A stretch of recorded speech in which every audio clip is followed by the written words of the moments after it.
Hi friends, எல்லாருக்கும் வணக்கம். Welcome to நித்தம் ஒரு சமையல். இன்னைக்கு நம்ம சேனல்ல ஒரு 4 விதமான பிரேக்ஃபாஸ்ட் ரெசிபி எப்படி பண்றதுன்னு சொல்லிட்டு பார்க்கலாம். அதுக்கு முன்னாடி நம்ம சேனலை சப்ஸ்கிரைப் பண்ணாதவங்க சப்ஸ்கிரைப் பண்ணிடுங்க. கூடவே இருக்கிற பெல் பட்டனையும் மறக்காம கிளிக் பண்ணிடுங்க. முதல்ல நம்ம பார்க்க போறது கோதுமை மாவை யூஸ் பண்ணி தோசை எப்படி பண்றதுன்னு சொல்லிட்டு பார்க்கலாம். பொதுவா கோதுமை தோசைனாலே வீட்ல யாருக்குமே பிடிக்காது. ஆனா இந்த மாதிரி ஒரு தடவை ட்ரை பண்ணி பாருங்க, எல்லாருமே கண்டிப்பா விரும்பி சாப்பிடுவாங்க.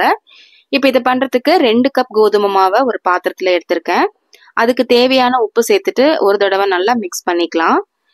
முதல்ல நம்ம இந்த மாவை கரைக்கிறதுக்கு விஸ்க் யூஸ் பண்ணா நல்லா கட்டி இல்லாம ஈஸியா கரைக்க முடியும். அதனால நான் விஸ்க் யூஸ் பண்ணிருக்கேன். கொஞ்சமா தண்ணி ஊத்திட்டு நல்லா மிக்ஸ் பண்ணிட்டு அதுக்கப்புறமா கொஞ்சமா தண்ணி அதிகப்படுத்திக்கலாம். இந்த மாவு ரொம்ப தண்ணியாவும் ஆயிடக்கூடாது, ரொம்ப கெட்டியாவும் இல்லாம கரெக்டான ஒரு கன்சிஸ்டன்சில நம்ம கரைச்சிக்கணும். இப்ப பாருங்க, கரண்டி வச்சு நான் கலந்து காட்டுறேன். இந்த அளவுக்கு இந்த மாவோட கன்சிஸ்டன்சி இருக்கு. இப்ப இதுக்கு தாளிக்கிறதுக்கு ஒரு கடாயில எண்ணெய் ஊத்திட்டு கடுகு போட்டு பொரிஞ்சதும் கடலைப்பருப்பு, உளுந்து பருப்பு, கொஞ்சமா சீரகமும் சேர்த்து நல்லா வதக்கி விட்டுடலாம். இப்ப இது கூட பொடியா கட் பண்ண வெங்காயம், பச்சை மிளகா, கொஞ்சமா இஞ்சி, இது எல்லாத்தையும் சேர்த்து நல்லா வதக்கி விட்டுடலாம். வெங்காயம், பச்சை மிளகா எல்லாம் சேர்த்து செய்யும் போது இந்த தோசை இன்னுமே ரொம்ப டேஸ்டியா இருக்கும். இப்ப வெங்காயம் நல்லா வதங்கினதும் கடைசியா ஃப்ரெஷ்ஷான மல்லி இலை, கருவேப்பிலை சேர்த்துட்டு ஸ்டவ் ஆஃப் பண்ணிடலாம். கேரட் இருந்தா கூட நீங்க துருவி இதுல சேர்த்து நல்லா வதக்கிட்டு இந்த மாவோட சேர்த்து கலந்துக்கலாம். இப்ப கலந்து வச்ச மாவுல இந்த வெங்காய கலவையை சேர்த்து நல்லா மிக்ஸ் பண்ணிக்கலாம். உடனே இதை நம்ம தோசையா ஊத்திக்கலாம். இப்ப கல்லு நல்லா காஞ்சதும் மாவை இந்த அளவுக்கு ஊத்திட்டு நம்ம ரொம்ப சன்னமா திரட்டக்கூடாது, லேசா இந்த மாதிரி திரட்டி விட்டா போதும். ஸ்டவ் ரொம்ப அதிகமாவும் இருக்கக்கூடாது, ரொம்ப சன்னமாவும் இருக்கக்கூடாது. மீடியம் ஹீட்ல வச்சு ஒரே மாதிரி குக் பண்ணிக்கலாம். ஒரு பக்கம் நல்லா வெந்ததும் இன்னொரு பக்கம் திருப்பி விட்டு வேக வச்சு எடுத்துக்கலாம். பாருங்க, எல்லா பக்கமும் ஈவனா நல்லா குக் ஆயிருக்கு. இப்ப ரெடி ஆயிடுச்சு, நம்ம பிளேட்டுக்கு மாத்திக்கலாம். இதே மாதிரி மீதி இருக்கிற தோசை எல்லாத்தையும் நம்ம ஊத்தி எடுத்துக்கலாம். இப்ப இந்த தோசைக்கு பச்சையா சின்ன வெங்காயம், காஞ்ச மிளகா, கருவேப்பிலை, பூண்டு, கொஞ்சமா புளி வச்சு அரைச்ச இந்த சட்னி ரொம்ப ஆப்டா இருக்கும். இதுல தேங்காய் எண்ணெய் ஊத்தி மிக்ஸ் பண்ணிட்டு இதை டேஸ்ட் பண்ணி பாருங்க, ரொம்ப சூப்பரா இருக்கும். இதை கண்டிப்பா ட்ரை பண்ணி பாருங்க. அடுத்து நம்ம பார்க்க போறது மசாலா இட்லி. ரெகுலரான இட்லி மாவு வச்சு இந்த இட்லியை எப்படி பண்றதுன்னு சொல்லிட்டு பார்க்கலாம். இதுக்கு நான் உருளைக்கிழங்க நல்லா கழுவிட்டு 2ஆ கட் பண்ணி ஒரு குக்கர்ல சேர்த்து தண்ணி ஊத்திட்டு ஒரு 3 விசில் விட்டு வேக வச்சு எடுத்துக்க போறேன். இப்ப பாருங்க, உருளைக்கிழங்கு நல்லா விசில் வந்துருச்சு. நம்ம ஸ்டவ் ஆஃப் பண்ணிட்டு இது ஆறுனதுக்கு அப்புறம் தண்ணி வடிச்சிட்டு தோல் உரிச்சிட்டு இதை நல்லா மேஷ் பண்ணி வச்சுக்கலாம். இப்ப இதுக்கு தாளிப்புக்கு ஒரு கடாயில எண்ணெய் ஊத்திட்டு கடுகு, சீரகம் போட்டு நல்லா பொரிஞ்சதும் பொடியா கட் பண்ண வெங்காயம், ஒரு பச்சை மிளகா, கருவேப்பிலை சேர்த்து நல்லா வதக்கி விட்டுறலாம். இஞ்சி பூண்டை நல்லா தட்டிட்டு இதுல சேர்த்தி அதையும் நல்லா வதக்கிட்டு 1/4 டீஸ்பூன் மஞ்சத்தூள், 1 teaspoon garam masala, 1/2 teaspoon Kashmiri chilli தூள், இது எல்லாத்தையும் சேர்த்து நல்லா பச்சை வாசனை போகிற அளவுக்கு வதக்கிக்கலாம். ஒரு தக்காளியை கட் பண்ணி இதுல சேர்த்தி வதக்கிட்டு இதுக்கு தேவையான உப்பு நம்ம சேர்த்துக்கலாம். வேக வச்ச உருளைக்கிழங்கையும் இதுல சேர்க்கறதுனால அதுக்கும் தேவையான உப்பை இதுல சேர்த்து நல்லா கலந்துட்டு கொஞ்சமா தண்ணி ஊத்தி ஸ்டவ்வை சிம்ல வச்சுட்டு இதை நல்லா குக் பண்ணிக்கலாம்.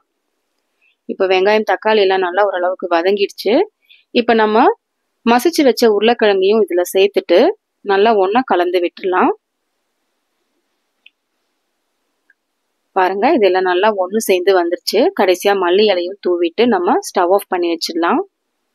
இப்ப உருளைக்கிழங்கு நல்லா ஆறுனதும் இந்த மாதிரி சிலிண்டர் ஷேப்ல நம்ம பிடிச்சு ஒரு பிளேட்ல தனியா வச்சிடலாம். இப்போ 4 டம்ளர் நான் எடுத்திருக்கேன். அதுல நெய் ஊத்தி நல்லா தடவிட்டு முதல்ல ஒரு 3/4 கரண்டி அளவு மாவை ஊத்திட்டு அதுக்குள்ள இந்த மாதிரி உருளைக்கிழங்கு வச்சுக்கலாம். மேல ஒரு 3/4 கரண்டி மாவை ஊத்திட்டு இதே மாதிரி எல்லா டம்ளர்லயும் ஃபில் பண்ணிக்கலாம். இப்ப இட்லி பாத்திரத்தை அடுப்புல வச்சு அது மேல அந்த தட்டை வச்சுட்டு இந்த டம்ளரை உள்ள வச்சுக்கலாம். எந்த டம்ளர் இதுக்குள்ள கரெக்டா நிக்குமோ அந்த டம்ளரை யூஸ் பண்ணி நீங்க மாவை இந்த மாதிரி ஊத்தி நல்லா வேக வச்சு எடுத்துக்கலாம். நான் ஒரு 10 மினிட்ஸ் நல்லா இதை குக் பண்ணி எடுத்துட்டேன். இது எடுத்ததுமே ஒரு பாத்திரத்துல தண்ணி வச்சுட்டு, பச்சை தண்ணி வச்சுட்டு அதுக்குள்ள ஒரு 5 நிமிஷம் அப்படியே இறக்கி வச்சுட்டீங்கன்னா ஈஸியா இது எடுக்க வந்துடும். இப்ப இது இன்னும் ஸ்பெஷல் ஆக்கிறதுக்காக ஒரு கடாயில 4 டீஸ்பூன் அளவுக்கு நெய் சேர்த்துட்டு அதுல கடுகு, உளுந்து பருப்பு சேர்த்துக்கலாம். அது நல்லா பொரிஞ்சதும் கொஞ்சமா கட் பண்ண கருவேப்பிலை சேர்த்துட்டு ஒரு 1/4 டீஸ்பூன் மஞ்சத்தூள், 1/2 டீஸ்பூன் மிளகாய் தூள் சேர்த்துட்டு அதை நல்லா வதக்கிட்டு நம்ம எடுத்து வச்ச இட்லியை இந்த மாதிரி போட்டு நல்லா இந்த மாதிரி ரோல் பண்ணி எடுத்துட்டோம்னா அதுல நல்லா இந்த மாதிரி இந்த மசாலா மேல நல்லா கோட் ஆயிடும். இப்ப இதை நல்லா ரவுண்ட் ரவுண்டா நம்ம கட் பண்ணி அப்படியே நம்ம சர்வ் பண்ணலாம். பாருங்க, பாக்குறதுக்கே எவ்வளவு கலர்ஃபுல்லா சூப்பரா இருக்குன்னு. இதுக்கு தொட்டுக்க கூட எதுவுமே தேவையில்லை, உள்ள மசாலா இருக்கிறதுனால நம்ம அப்படியே டேஸ்ட் பண்ணலாம். இதை லஞ்ச் பாக்ஸ் கூட நீங்க செஞ்சு கொடுத்து பாருங்க, குழந்தைங்களுக்கு ரொம்ப ரொம்ப பிடிக்கும். இதை கண்டிப்பா ட்ரை பண்ணி பாருங்க. அடுத்ததான் நம்ம பார்க்க போறது அவல் கொழுக்கட்டை. இந்த அவல் கொழுக்கட்டை பண்றதுக்கு நான் இன்னைக்கு சிகப்பு அவல் எடுத்திருக்கேன். 1/2 கப் அளவுக்கு அவலை ஒரு பவுல்ல சேர்த்துட்டு அதை நல்லா சுத்தம் பண்ணிட்டு தண்ணி ஊத்தி அதை நல்லா கழுவி எடுத்துக்கலாம். நான் 2 தடவை அதை நல்லா வாஷ் பண்ணி எடுத்துக்கிட்டேன். அதுக்கப்புறமா அதுல மூழ்கிற அளவுக்கு தண்ணி ஊத்திட்டு ஒரு 5 நிமிஷம் நல்லா ஊற வச்சுக்கலாம். இந்த அவல் நல்லா ஊறி ஓரளவுக்கு சாஃப்ட் ஆகணும், அப்பதான் கொழுக்கட்டை பிடிக்கிறதுக்கு வரும். அதனால இதை நல்லா ஊற வச்சுக்கலாம். பாருங்க, இப்ப நல்லா ஊறினதுக்கு அப்புறமா தண்ணியை நல்லா புழிஞ்சு எடுத்துட்டு இதை வேற பாத்திரத்துக்கு மாத்திக்கலாம்.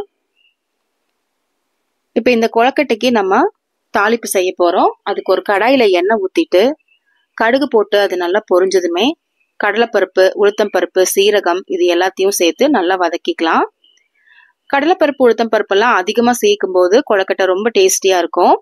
நான் இன்னைக்கு சின்ன வெங்காயத்தை ஒரு 15 போல எடுத்து நல்லா பொடியா கட் பண்ணி இதுல சேர்த்திருக்கேன். கொஞ்சமா இஞ்சி, கருவேப்பிலை, பச்சை மிளகாய் இது எல்லாத்தையும் பொடியா கட் பண்ணி அது கூட சேர்த்து நல்லா வதக்கிட்டு ஸ்டவ் ஆஃப் பண்ணி வச்சாச்சு. இப்போ இந்த அவல்ல நல்லா ஃப்ரெஷ்ஷான தேங்காவை ஒரு 1/2 கை அளவுக்கு எடுத்து நல்லா அதுல சேர்த்துக்கலாம்.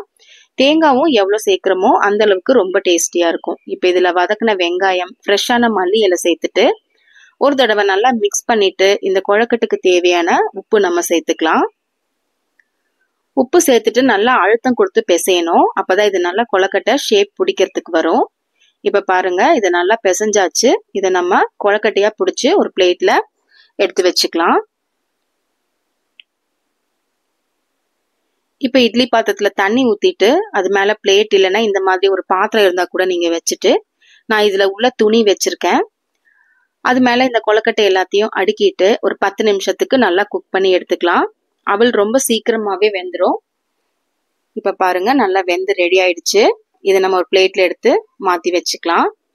கார சட்னி வச்சு இதை சர்வ் பண்ணுங்க, ரொம்ப ரொம்ப அல்டிமேட்டா இருக்கும். சும்மா சாப்பிட்றதுக்கு கூட இந்த கொழுக்கட்டை ரொம்ப டேஸ்டியா இருக்கும். அடுத்ததான் நம்ம பார்க்க போறது ஒரு பணியாரம் ரெசிபி. வெள்ளை ரவையை வச்சு ஒரு சூப்பரான பணியாரம் ரெசிபி எப்படி பண்றதுன்னு சொல்லிட்டு பார்க்கலாம். அதுக்கு நான் இன்னைக்கு 1 கப் வெள்ளை ரவை எடுத்திருக்கேன். அது வறுத்த ரவையா இருந்தாலும் சரி, வறுக்காத ரவையா இருந்தாலும் பரவாயில்ல, எதா இருந்தாலும் நீங்க எடுத்துக்கலாம். இதுக்கு நல்லா 1/2 கப் கெட்டியான தயிர் எடுத்திருக்கேன். அதையும் இதுல ஊத்திட்டு தேவையான உப்பு சேர்த்து நல்லா கலந்துடலாம். இதுக்கப்புறம் இன்னொரு 1/2 கப் தண்ணி ஊத்திட்டு இதை நல்லா மிக்ஸ் பண்ணிட்டு ஒரு 10 நிமிஷத்துக்கு அப்படியே நம்ம மூடி வச்சிடணும். ரவை நல்லா ஊறட்டும். அதுக்குள்ள இதுக்கு தாளிப்பு ரெடி பண்ணிக்கலாம். ஒரு கடாயில எண்ணெய் ஊத்திட்டு கடுகு போட்டு நல்லா பொரிஞ்சதும் இது கூட கடலைப்பருப்பு, உளுத்தம் பருப்பு, சீரகம் இதெல்லாம் சேர்த்துக்கலாம். அது நல்லா செவந்ததும் பொடியா கட் பண்ண வெங்காயம் சேர்த்திருக்கேன். நான் சின்ன வெங்காயம் தான் எடுத்திருக்கேன். சின்ன வெங்காயம் சேர்க்கும் போது ரொம்ப டேஸ்டியா இருக்கும்.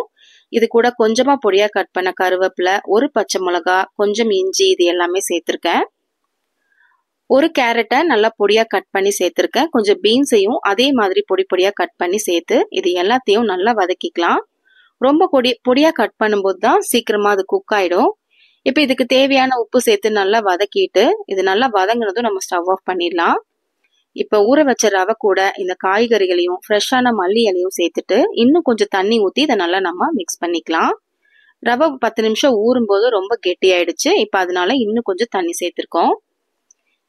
இப்போ பணியாரக்கல் அடுப்புல வச்சு அது நல்லா காஞ்சதும் இந்த மாதிரி முதல்ல கொஞ்சம் எண்ணெய் ஊத்திட்டு அதுக்கப்புறம் கொஞ்சம் கொஞ்சமா இந்த மாதிரி மாவை ஃபில் பண்ணிக்கலாம்.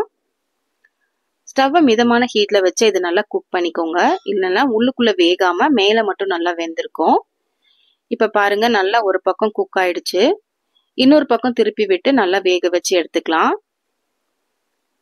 சுட சுட இந்த பணியாரத்தை தேங்காய் சட்னி, கார சட்னி வச்சு சர்வ் பண்ணி பாருங்க, ரொம்ப ரொம்ப அல்டிமேட்டா இருக்கும். இப்போ நல்லா 2 பக்கமும் வெந்து பணியாரம் ரெடி ஆயிடுச்சு. நம்ம இதை சர்வ் பண்ணிடலாம். இந்த 4 விதமான டிஃபன் வெரைட்டிஸும் கண்டிப்பா உங்க வீட்ல ட்ரை பண்ணி பார்த்துட்டு உங்க கமெண்ட்ஸை சொல்லுங்க. இந்த வீடியோ உங்களுக்கு பிடிச்சிருந்தா லைக் பண்ணுங்க, ஷேர் பண்ணுங்க, சப்ஸ்கிரைப் பண்ணுங்க. Happy cooking!